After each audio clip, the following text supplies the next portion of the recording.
টানেলের মধ্যে 100 বছর ধরে নিখোঁজ যে রহস্যময় ট্রেন সেটি সম্পর্কেই আমরা আজ বিস্তারিত জানব।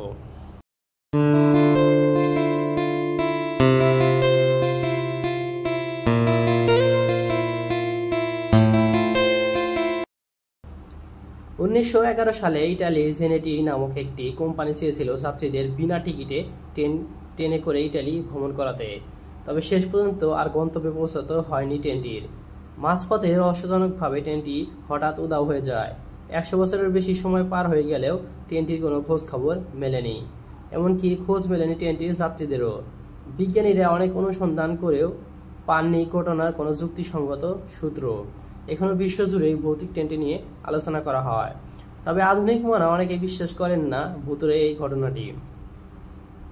ট্রেনটি মূলত যাত্রীদের নিয়ে ইতালির বিভিন্ন এলাকায় ঘুরে বেড়াচ্ছিল। যাত্রাপথে একটি টানেল পড়েছিল। টানেলটি সেই সুড়ঙ্গের ভেতর ঢুকেছিল ঠিকই, তবে সেটি আর বাইরে বের হয়নি। পরে ট্রেনটি সন্ধানে অনেকে টানেলটির ভিতর গিয়েছিলেন, কিন্তু হারানো ট্রেনটির কোনো হদিশ পাওয়া যায়নি। যদিও পাহাড়ের ভেতর দিয়ে তৈরি ওই সুড়ঙ্গের ভেতর অন্য কোনো রাস্তা ছিল না। এমনকি বিভিন্ন অনুসন্ধানেও টানেলের ভিতর কোনো দুর্ঘটনার প্রমাণও পাওয়া যায় না।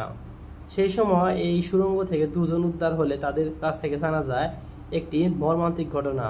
যে ঘটনার সম্মুখীন হবে সেই অবাক হবে।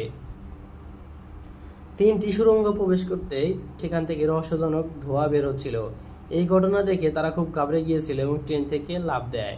তারপর ট্রেনটি আর দেখা মেলেনি। তবে এই রহস্যময় ঘটনার সঙ্গে অনেকের মত অন্য।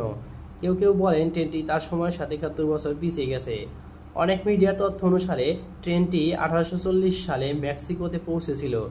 এই কারণে ট্রেনটিকে ভুতুড়ে ট্রেনও বলা হয়। এই বিষয়ে মেক্সিকোতে একজন ডাক্তার দাবি করেন প্রায় 104 জন রোগী রহস্যজনকভাবে হাসপাতালে ভর্তি হয়েছেন যেখানে তিনি কাজ করতেন। তাদের মধ্যে সবাই পাগল হয়ে গেছে এবং তারা সবাই ট্রেনে করে এসেছিল। বলে রাখা ভালো, সেই সময় রোম থেকে সরাসরি মেক্সিকোতে যাওয়ার জন্য কোনো ট্রেনের রাস্তা ছিল না। এই ঘটনার সামনে আসতে অনেকের দাবি ট্রেনটি ইতালি, রাশিয়া, রোমানিয়া, জার্মানি অনেক জায়গাতেই দেখা গেছে বলে দাবি করেছেন। তবে এই ঘটনার মানুষের লক্ষ্যে এসেছে 1911 সালে। আজ এই পর্যন্তই। দেখা হবে পরের কোনো ভিডিওতে। সে পর্যন্ত ভালো থাকবেন, সুস্থ থাকবেন।